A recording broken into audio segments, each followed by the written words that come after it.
Zino ziweereddwa disitulikiti omuli Arua, Yumbe, Abimu, Nakaseke, Mityana n'endala nnyingi okusobola okutaasa obulamu bw'abo ababeera bakoseddwa ng'ate obujjanjabi bubali wala.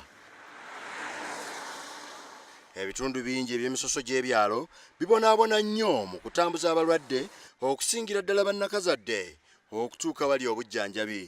Bw'abadde akwasa abantu bano mmotoka zino, Minisita w'ebyobulamu Dr. Elioda Tumwesige abakuutidde okwewala okuzikozesa emirimu egyabwe, wabula bakozese egyo emirimu gye birina okukola okusobola okutaasa obulamu bw'abantu. Trained okulaba nti basobola kukozesa ambulance system zino ne bawonya obulamu bw'abantu. Tetwagala kuddamu kulaba abantu baffe Bannayuganda ne bafa accident ne bafa in emergency kubanga tebalina transport. Naye kati zino ambulance zetuwadde olwaleero zongera ku mubalo gw'ezo ambulances ezibaddeyo mu districts zaffe, mu hospitals zaffe. Ate era tujja kuba nga tuyongera mu biseera by'omu maaso okukola tufuna ambulances endala. Naye kyamaanyi gavumenti yatukkiriza Minisitule y'ebyobulamu okutandikawo.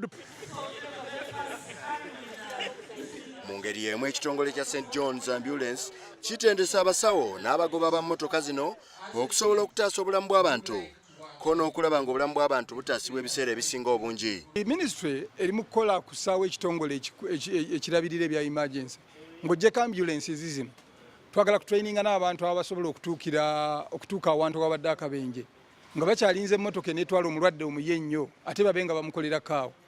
So bano betutandise okutraininga ba emergency crew babeera mu ambulance nga babatuuseewo naye bayinza okukeerewa. Bano batendekeddwa okumala ebbanga lya nnaku 5 nga era kikakasiddwa nti omulimu gwabwe bagutegedde bulungi. Mmotoka zino buli emu ebalirwamu obukadde bwa Uganda obuli mu 30 era ng'ensimbi zino zivudde mu bbanka ya nsi yonna.